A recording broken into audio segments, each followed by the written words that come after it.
Breakfast and brilliant ideas, coffee and conversation, we're serving up that and much more at IBJ Media's events. Join us at an upcoming event and kickstart your day with fresh ideas and new connections. Check out our event lineup and register now at ibj.com/RSVP. This is Inside Indiana Business Radio on demand for Friday, December 12th, 2025. I'm Gary Dick. Indiana Governor Mike Braun is touting a successful 2025 for economic development in the state. Chairing the fourth quarter meeting of the Indiana Economic Development Corporation Board of Directors, the governor said companies committed to create 10,600 new jobs in Indiana with average wages of $40.59. That's up 12.5% from the previous year. Braun said the cost of those incentivized jobs decreased from $46,850 per job in 2024 to just under $16,000 per job.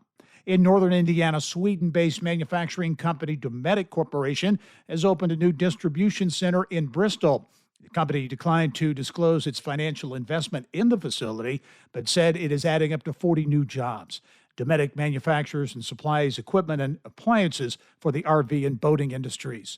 Generational impact. Eli Lilly and Company CEO Dave Ricks says the company's $13 billion investment in the LEAP Innovation District in Boone County will have impact that extends far beyond the factory floor. It'll totally transform Lebanon and their surrounding area in a great way, not just for the big companies, but for the car dealers and the florists, the coffee shop, for carpenters who are going to build all the housing we need, for school teachers. We'll have to build new schools. So there is a massive impact. From the state's #1 source for Indiana business news, you're listening to Inside Indiana Business Radio.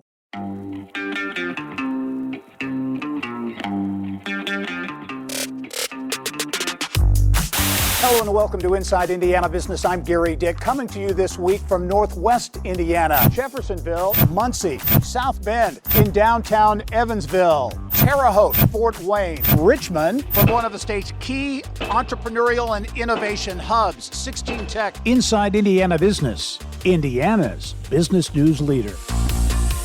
A husband and wife from Central Indiana are facing federal securities fraud charges for allegedly using insider information to profit from a $3.7 billion acquisition. The indictment unsealed this week does not identify the companies involved, referring to them only as Company 1 and Company 2, but details in the indictment line up with those of Columbus-based Cummins' $3.7 billion acquisition of Michigan-based manufacturer Meritor in 2022.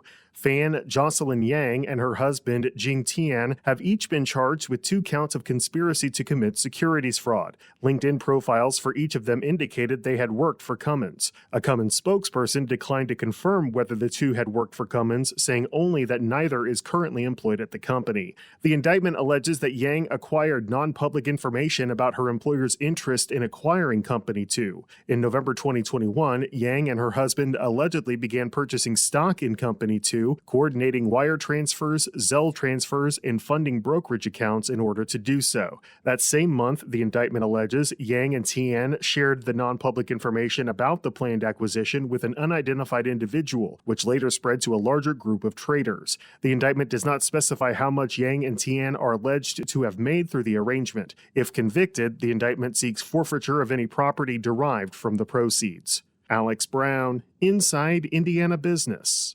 Radio. The University of St. Francis has acquired Leffler Academy in Gas City. St. Francis says the combination will allow both institutions to deliver workforce development healthcare education at a lower tuition rate across 5 of the university's locations throughout the state. Now known as Leffler Academy at the University of St. Francis, the school combines programs from both institutions under a new pricing structure. An environmentalist heralded for his advocacy efforts has returned to the Indiana Forest Alliance, this time as executive director. Jason Flickner served as the nonprofit's conservation director from 2015 to 2017 and its development director prior to that. This is Gary Dick for Inside Indiana Business Radio on Demand. Whether it's healthcare innovation, major infrastructure, or global sports impact, Inside Indiana Business with Gary Dick tells the stories of Indiana's groundbreakers and game changers. It's the must-listen show for business, civic, and community leaders across the state. Subscribe and listen wherever you get your podcasts or at ibjpodcast.com. Want to give your team a real edge? The IBJ Group Plan delivers unlimited access to every story, every report, every video from IBJ and Inside Indiana Business for your whole team. Cover some or all of your employees with one simple payment. The more you add, the more you save. It's smart, it's flexible, and it saves you up to 30% off the standard rate. Already have IBJ subscribers in your office? Group up and save big. Learn more and get started now at ibj.com/group-plan.